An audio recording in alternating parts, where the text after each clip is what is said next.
Welcome back to another episode of Two Girls, One Closet. I'm Deb, your closet designer, and I'm here with Andrea, your personal organizer. Hey, Dre. Hello. Today, we're here with a New York-based interior decorator, assemblage artist, fashion inspirer, and model, Patricia Fox. Patricia is renowned for her curated, colorful, head-to-toe, Purely Patricia personal style. A cultural commentator, she's a sought-after on-air talent and frequent subject for photographers and artists.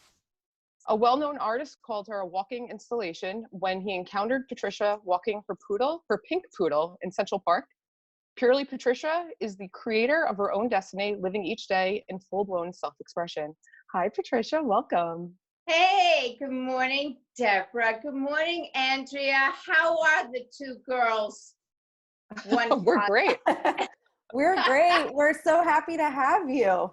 Well, this is my first podcast. I am so excited, and I got all dressed up for it. So I am excited to share, with you whatever it is, and go on a journey of exploration, of transformation, self-expression, having fun, and being fully participating in your life, however that looks for you. I believe that's what we're discussing. 100%. Appreciate that. If it wasn't, is what we are now. 100%. And you look so fabulous.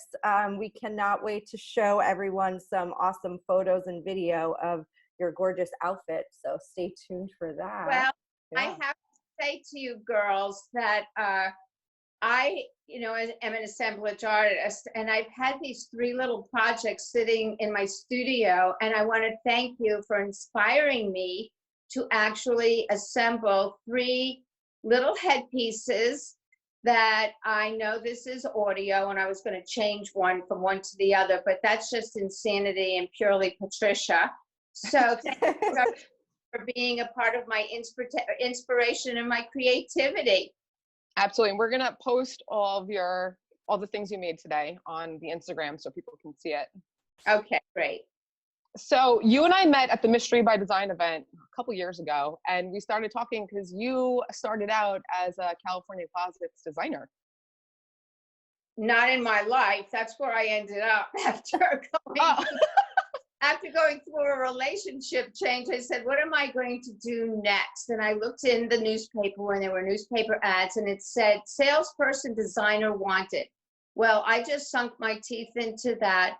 And working for the California Closet Company was one of the greatest gifts at that time in my life. And I'm so grateful, not to mention how much I love their systems and its contribution to my own personal wardrobe all these years later. Amazing. So tell us about Purely Patricia. Who is she? Who's the brand? How did it start? Well, Purely Patricia evolved in a very simple way, and I'm going to give you the short story of that. I'm a dressed up person. I get dressed up for my life and to go out into the world. I set my own mood, my own feeling, and as you know, designer clothes, people wear designer clothes. When you see famous models or magazine, who are you wearing? When you're on the Oscar carpet, who are you wearing? Who are you wearing? And Purely Patricia isn't wearing anybody, and I wasn't. And I would say, hey, one day this woman said, how do you put yourself together? I live in your neighborhood. I see you like almost every day. And she says, who puts you together? I said, excuse me, this is Purely Patricia. I love it. And a name was born, and now it has become a brand. And sometimes I'm actually in the street, like coming back from the dentist with a numb jaw, and somebody said, Purely Patricia. And I went, oh my God, I need a bus stop to hide behind. So people know me as Purely Patricia, actually globally. That's so amazing. And I just love how just like being yourself can turn into such an amazing brand, and I think that's something sometimes people struggle with or companies struggle with. So I think that's really just such a great example. Drea, that word struggle is very defeating. I look at it as a challenge. Challenges have a beginning and they have a solution. A struggle seems like almost impossible. So the times that we're living in the moment is a challenge. And how we choose to embrace it makes all the difference in our lives, how we're going to live them and what we're going to do every day. Sure. So I was curious, what was it like growing up for you? Is getting dressed up something that you did your whole life? Did you always, grow up playing like dress up or work using your imagination? What was that like? Well, it's hard for you to imagine, but I grew up as a tomboy. I was the fastest runner in my school. I had a really short haircut, and I was very young, and that's how I was beginning. I wasn't exactly a doll player. And then as I grew up, there's a thing about in life either fitting in or belonging. And when I was in school, I wanted to fit in. And so I wore clothes like the other girls wore for the most part. Wasn't particularly creative or comforting or comfortable. And then as I got into high school, and my mother, who was a very unique combination. Are you ready? Are you listening? Yep. I grew up with a mother. Her portrait actually is right behind me, who was at one point the Queen of England. So we had 2 English pugs. She was Jackie Kennedy. So we had tons of pillbox, little hats in the house. And then she was Elizabeth Taylor. And that, I would say, is my father's least famous role because she wanted real jewelry. And so I actually got to see my mother dressing up, and I fell in love with her wardrobe. And she had an entire room with racks and racks of clothes. And when she would go away on a vacation, I would get all dressed up in her clothes, and I'd walk around in my home. And then one day I wore some of her things to school, where I spilled my school lunch all over her turtleneck, cashmere sweaters. So that was the end of that career. She wasn't too happy when she came home. I was just a kid, I had no way of getting to the dry cleaner. So that's just a little story. I love that. So how do you manage your wardrobe and how do you store it? I know you live in New York City. Do you have a dressing room? Do you have reach-in closets? How do you store all your fabulous headpieces? Also, I have a lot of questions. I know. Educate us. I know, and I helped you with a few of them. So, my career was in the world of skincare and makeup. I actually worked for Clinique and then Estee Lauder. And one day the CEO, I was already on my way, starting to express myself and to start to build a wardrobe to answer your question. And I'm going to make my my answers brief so that we can move along. And the CEO said, "Are you dressing for success or are you dressing for yourself?" Now that's a really good question. Wow. And that moment, I was about to get married, and in my little perky way, I was wearing Norma Kamali then, and Susan Bennett worn. I was into like designer clothes, and I said, "I'm dressing for myself." And I guess you could sort of say that was the end of my career. Or the beginning. I've had jobs since. It's amazing. I have no idea how I've supported myself all of these years. When you dance to your own tune and you're beating a drum that's really loud in your head when it comes to self-expression. So, what happened after that, I ended up across the street from a vintage clothing store, a little hole in the wall. It was sort of like an opium den, we would smoke a little pot and try on some chiffon dresses and play dress up. And I fainted and I went to heaven. And that was the beginning of my collection. And I still have some of the clothes from the best of everything. And so to answer your question, because I remember, Deborah, you wanted to know, I don't really store my clothes. I have always, the thing about having an extensive wardrobe is to keep it organized. And that's why I fell in love with a system where you can organize your clothes. And I do have a dressing room. I have a 2-bedroom apartment in New York City near Central Park. And I turned the 2nd bedroom into a dressing room with a little chaise. And I have ceiling to floor shelving with drawers, plastic drawers that come out with all of my shoes and a lot of my accessories in it. And when I designed that closet, I put a little pole 12 inches off of the floor. And, you know, one of you girls called me and said, you know, you made a mistake. You can't hang anything on a 12-inch pole from the floor.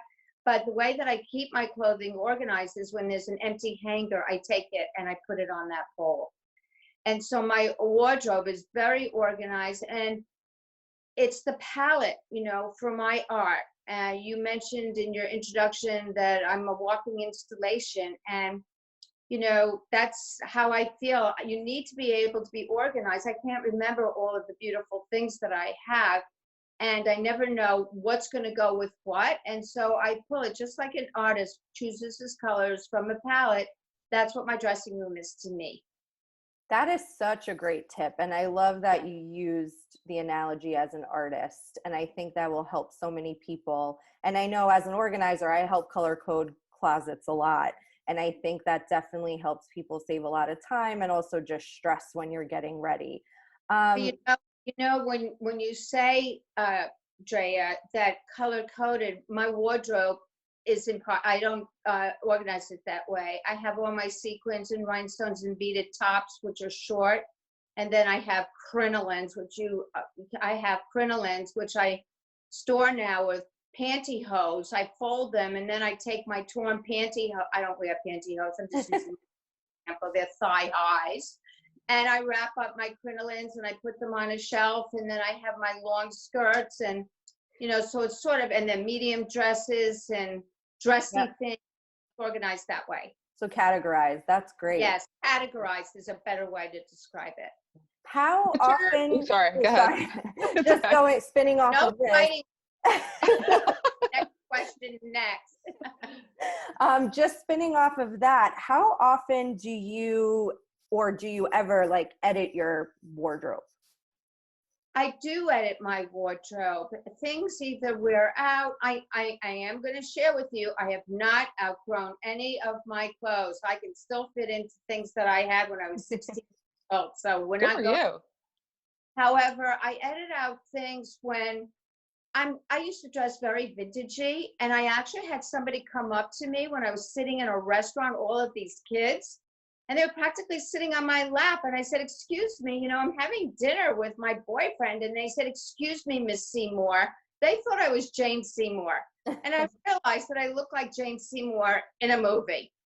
And I outgrew that look. I am no longer a head to toe vintage person. I kind of mix and match. And so the things that make me look like a Victorian woman, although I do love my parasols to protect my skin, and I have a big collection of those, I do edit out things that are no longer, and I don't have that rule if you haven't worn it in a year. When you own valuable things, you never know when that one moment is going to come, and you're going to think of that Chiquita banana dress that you thought you were never going to wear again, and you need it.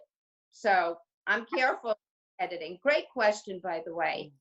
What's your process for getting ready to every morning? Like, what do you do first? Do you plan your outfit the night before, depending on what you have planned?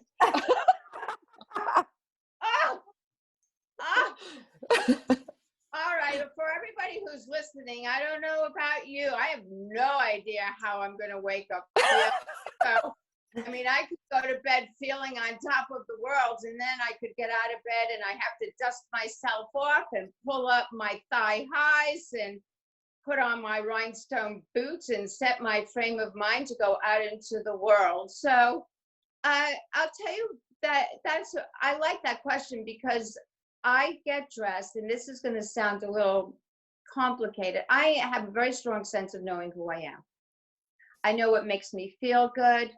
And depending on what the weather is like, if it's gray and dreary, you can rest assured I'm going to be wearing bright clothes to brighten up other people's lives. And when they see me walking down in a gray background and everybody else is in black, gray, and beige, they'll see me coming. So that's one thing. It depends on where I'm going, what I'm doing, and who I'm going to see. But the one thing that's constant is I always show up as myself, Purely Patricia.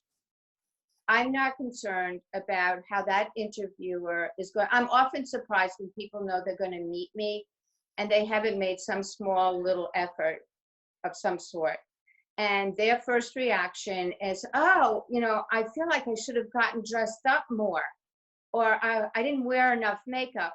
And so I've come to learn to understand, and I'm very careful about this. When you go out into the world and you look like I do, which is a dressed up person dressed for my life, you can't be a bitch. You can't act that way. That out, don't.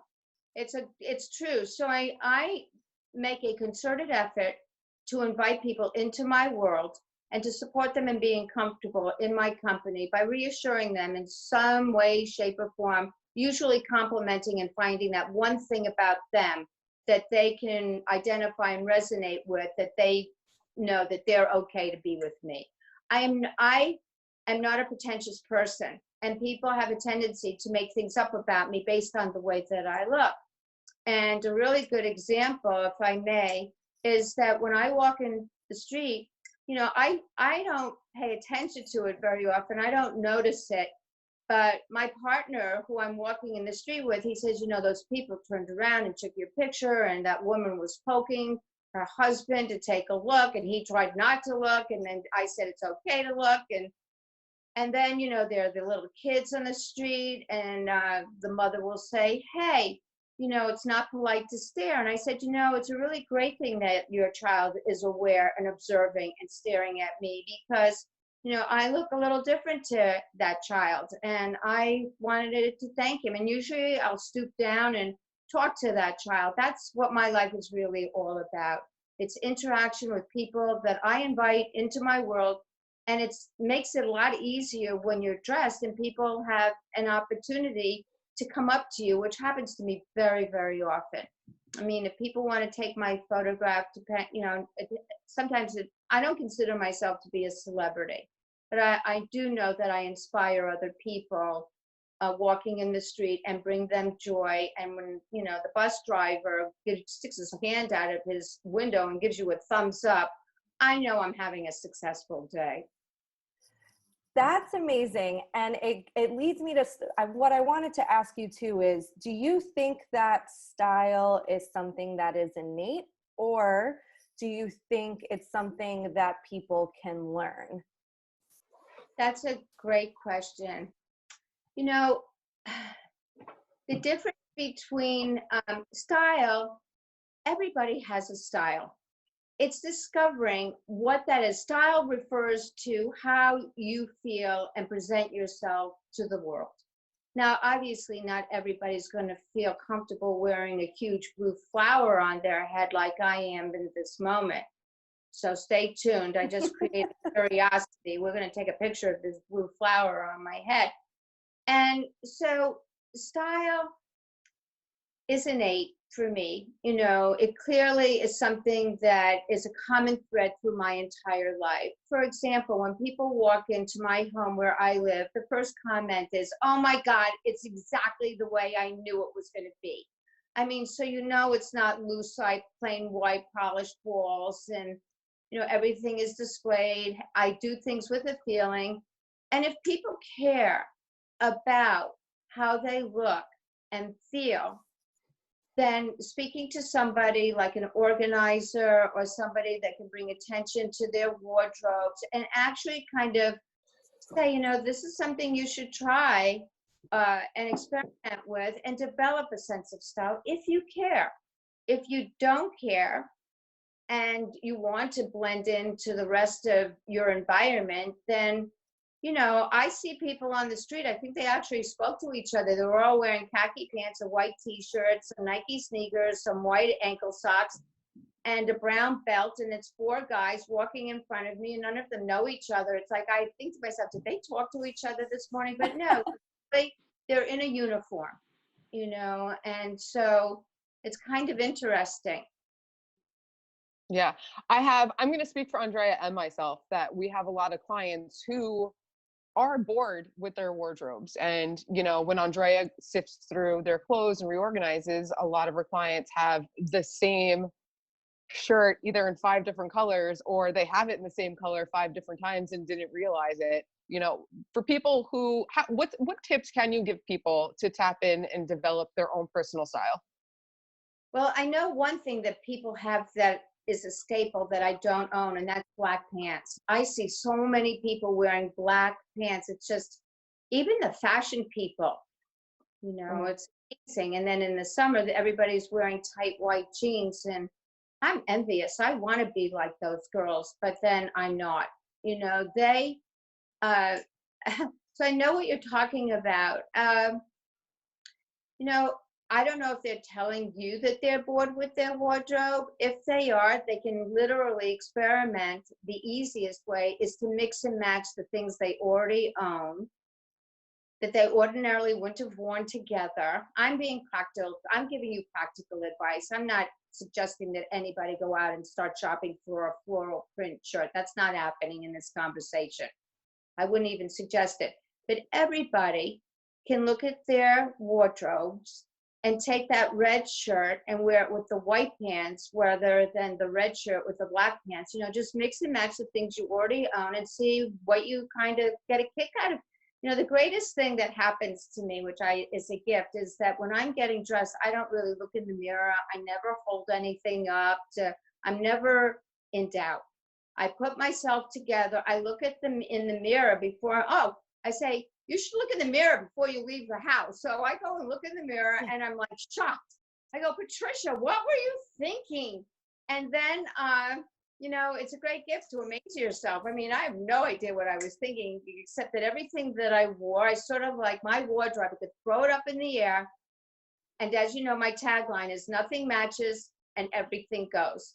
So that's a win-win. If I take the word match out of everybody's wardrobe in their minds and say, nothing matches and everything goes, you can really have some fun if you take that attitude. As a matter of fact, I think everybody should write that down and put it on their mirror and say nothing matches and everything goes, and you'll see you'll be a lot happier. No? No, I agree. Yeah. And I also think it will make people just have more fun shopping. I think there's this, sometimes I think people are leaning towards, I need less, so I need to be more strategic with shopping and not just buy things off a whim, or it's like following what you really, really love and then being able to create outfits out of that. Do you have any shopping tips for people? Don't listen to the salesperson that you're asking likes whether it fits you or whether it looks good on you. Oh my goodness. I'm in stores sometimes and a woman will be saying, does this look good on me? And I'm like, no. And the salesperson said, yes. And I'm like, oh my God, I cringe. Shopping, I'm not a shopper. And so my wardrobe is sophisticated enough at this particular point in time that something has to be really, really special. And that's not all that often. And yet when I find those sparkly shoes and I put them on and I'm dancing in the store, I know it's a good thing. When you go shopping, some people shop out of boredom. Some people shop because it's an addiction and they want to fill some other need. And other people are shopping because they have that wardrobe at home that's unfulfilling, what we were talking about. And my suggestion is when I used to like shop like in the department stores, and I still go to them and I look for the sales and for the things that people don't want, other people don't want. Those are the things that I want, And when you're shopping, kind of mosey around, just keep looking and see what kind of touch things, hold things up, put it back, and then you'll start to see that it will be revealed that in all of the stores are the same things, and the things that you start seeing over and over again are the things that you really don't need or shouldn't buy. And then go back and say, I really need a fabulous white blouse. I had that recently. I needed a fabulous white blouse. I don't need 10 white blouses. I needed that one fabulous ruffled white blouse that I could wear with a crinoline. I could wear with a black straight pencil skirt. I could wear underneath a jacket. I could just wear it by itself with jeans. So you don't need a lot. You need special. Does that make sense? Yeah. 100% for me. I love yeah. that.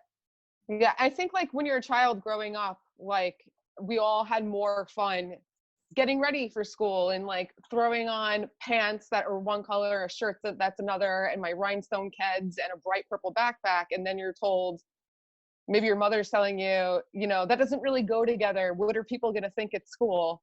And then that's when it started. That's like when it starts. And that's when people start like really, I feel like, worrying about what people are thinking about them. And then if we can all just get back to that childhood state where we actually liked getting ready and like putting on fun things that might not have gone together, air quotes for anyone who can't see me.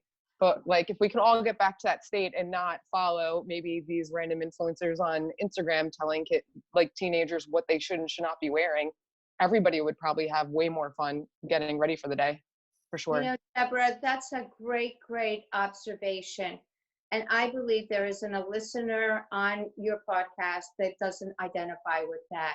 So good for you. What it brings to my mind, being who I am, that nobody has the right to judge, to criticize, or to find fault with a person that they don't know, that they make stuff up about, or to make that person feel less than by sharing what they think. You know, it's actually mean-spirited. Mhm. And so I believe that when we go into the world, depending on who our interactions are with others, we either bring them joy or we try to make them less than and take away their happiness. And I don't really pay attention to those people. I know that when we had a private conversation, you said, well, Patricia, you know, how does it feel to go out in the world and be, you know, I'm a real person with, you know, I'm sensitive and I have feelings. And, you know, I believe, and I am repeating what people have said to me, you know, I have an Instagram with a lot of followers, and, you know, I bring great joy and happiness, and that's what I focus on. You know, you can listen to 10 people who love and adore you and then not pay attention to that one person who says, I don't know why you have to dress up like that, you know. Nobody else is dressed up. And I look at those people. I don't really have much of a choice. I don't choose to look like them. You know, I embrace the person, you know, who I've really worked over a lifetime to create and to embrace and to feel secure about. You know, other people don't matter, you know, and I think we're all witnessing that now. You know who your real friends are, who's showing up, who loves and adores you and supports you no matter what. And those are the people that I choose to be with. I go where what I say as I go where it's warm. How are you keeping life moving forward and planning a future given the current situation?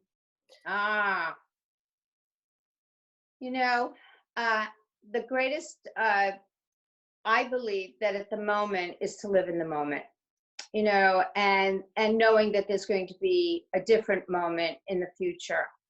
And circumstances of which I'm not going to, you know, it's not around our discussion. Everybody pretty much knows that today is April 21st, and we're in the middle of an unusual situation. I mean, I've been isolated for 6 weeks. And I want to thank you both for the opportunity to put some makeup on and know that, you know, I'm here. And about a week ago, I woke up very tearful. You know, and I woke up tearful because I was missing myself.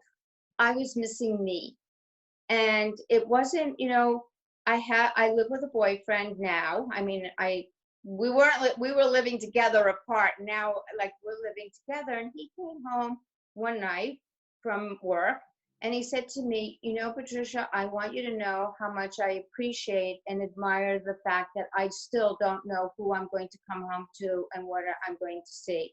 And that's because, you know, one night I decided I was going to learn how to use rollers. So he came home to all these bright, colorful rollers and with lipstick and some blusher. And, you know, I'm in this moment, and this moment becomes our future. And I'm remembering that it's important to eat well. You know, I'm exercising reasonably, consistently. And I'm reaching out to friends, and I'm being supportive and loving and caring. And my most important tribute that I like to share with people is kindness. And so I am also planning your podcast was a great gift. It's connecting me to the world here, and I'm really grateful for the both of you. I was on the cover of a magazine recently, which I didn't know I was going to be, and I'm redoing my website, Purely Patricia, so that it reflects a lot of what we're talking about today. And so I learned a really great lesson from my dad. He taught me at a very early age. He said, Patricia, the thing about life is always making plans that you can look forward to in your future. So whether they materialize today is not the important thing. It's that they will materialize, one day at a time as we move towards them. I'm going to say that you mentioned magazine covers. You've also been on a billboard in Times Square, which is huge. That's huge. Yes, I had to hear from my ex-husband who was going to a Broadway show. Hey, I know this sounds crazy. We haven't spoken, but are you on a billboard in Times Square? So funny. You also closed a fashion show on Consa wearing a dress made out of balloons. Yes. And you were featured in the FIT College magazine Blush. And you're on Barstool's Pizza Challenge. You have a wide range of projects. What are you going to be working on when we're allowed to go outside? Well, I can't answer that question, Okay. because that's my life. I am the creator of my own destiny. And if you stay at home and you live in a shell, then nothing is going to happen to you. But I do want to shout out to two people. One is Dave Portnoy from Barstool Sports Reviews. It's the Barstool Sports Reviews, Pizza Reviews, Purely Patricia on the Pizza Reviews. Little provocative, little racy. I saw. And I love Dave's followers because, they are from a different world, but I've embraced them and they've embraced me. I'm very careful to hide the fact that I'm not exactly sure the difference between a baseball team, a football team, and a basketball team and a hockey team. But, it doesn't matter. We cross that line. Dave and I have great charisma together. I love that. So he's like so much fun. And I love the pizza reviews, And then I want to give a shout out to Molly Balloons. Molly Balloons is a 24-year-old entrepreneur. She started her balloon business when she was 15 years old, and she found me on my Instagram, and we were communicating for 2 years. And she called me and she said, Patricia, if we fly you out and put you up in a hotel, will you close our balloon fashion show? And I have to tell you, I had, one of the great things, I'm not in my 20s, I'm a year older maybe than the two of you. And to hang out with 23, 24, 30-year-olds was one of the greatest gifts, that I was able to transcend. My spirit is timeless, and therefore my age doesn't matter.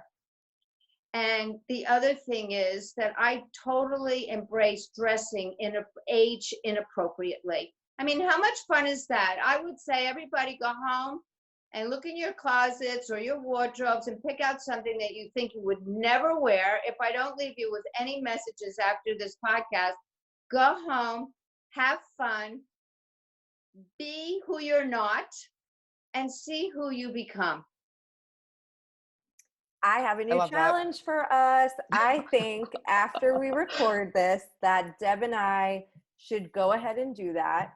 And we will put some pieces together that we've never thought about doing before and post our outfits. So I would love that. I would like to be the judge and choose the winner of the Two Girls, One Closet contest. That you cannot, and the rule was, some of the rules are you cannot go out and buy something.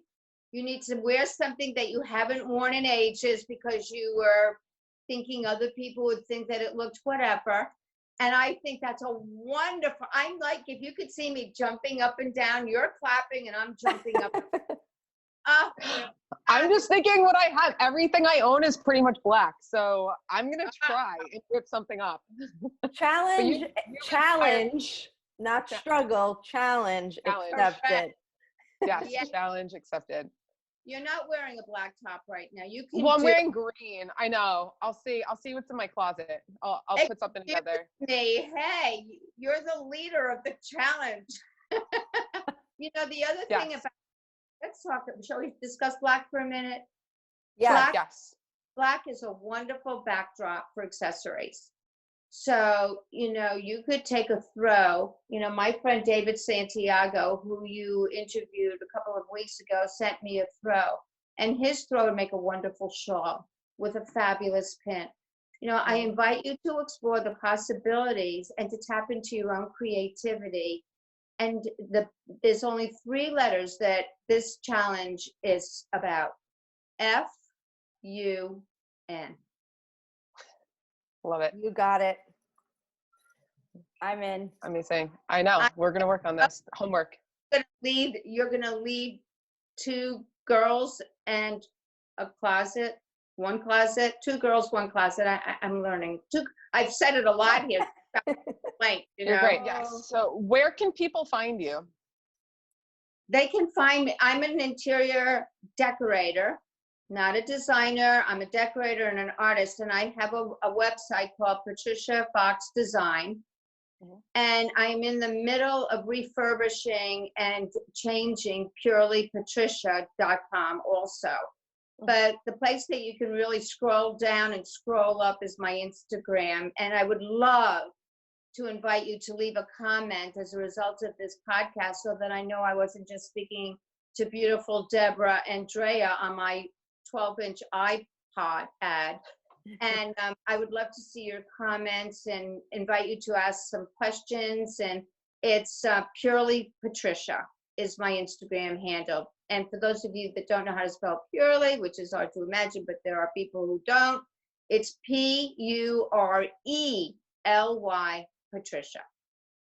Thank you so Wonderful. much. And this is a perfect segue. So at the end of our episodes, we do a segment from Instagram questions that people send in to us for you. So our Instagram questions of the week for Purely Patricia. The first one is, how do you differentiate between style, fashion, and costume?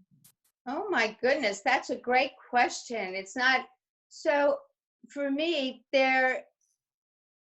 it's fashion is something that's dictated to people, and costume is definitely more dramatic in terms of the theater and staging. And style is, as you know, something that we have an experience for ourselves internally. So I would say that for me, my style is a combination of fashion, which I may find something new and refreshing from what designers are showing today. It's really important to be respectful of that. And then the costume aspect of it is the drama of putting accessories in. So, and costume in the traditional sense is usually much, much bigger in scale than fashion. And fashion is dictated by other people who, in my opinion, are really spending a lot of overtime trying to be creative and create things that nobody in their right mind would ever wear. I mean, I wore a skirt by a designer once to a movie and I knocked over boxes of popcorn. I mean, that was expensive. So tell us your favorite fashion story. One of my favorite fashion stories, and this is, I'm just saying what came to mind that we've referred to in this conversation. Years ago, when I was wearing a lot of vintage clothing that we talked about, I was head to toe vintage clothing. I was very young at the time. And this woman, actually an African-American mother and her young son were walking up the street. And she came up to me and she says, my son would like to ask you a question. And I said, sure. He was adorable, all dressed up with a white shirt, a little bow tie. And he said to me, he said, are you young or are you old? He says, I can't tell, but you sure are pretty. Aww. And I understood, if you think about me walking in the street through a child's view and eyes, seeing me in antique old clothing and being a young person. I mean, I love that story. It really captures my essence. I want you both to know that I am so honored and I feel so privileged to support the both of you on this journey that you are venturing on of a podcast and to be a guest on it early on in your experience. I can't wait to see how it unfolds. And I know that the two of you are going to be very, very successful. And I am so grateful to have been a part of it. And this experience for me in isolation has been beyond joyful. So thank you for the gift of the both of you, and congratulations to Two Girls, One Closet. Thank you for inviting me. Thank you for being Patricia. our guest. And that is a wrap for another episode of the Two Girls, One Closet podcast. Don't forget to subscribe to the podcast, leave us a review, share with your friends, and we will be back again next week. How do we subscribe to your podcast? Where do we find you? So when you download a podcast we're on Apple, Spotify, iHeartRadio, soon to be Pandora. But when you download the episode, it does give you a section where you can hit subscribe so that every week you automatically get the new download of the episode. And you can also leave a review on there too. Well, I'm a fan. Thank you. And that's a wrap. That's a wrap. Thank you so much. We'll see you again soon.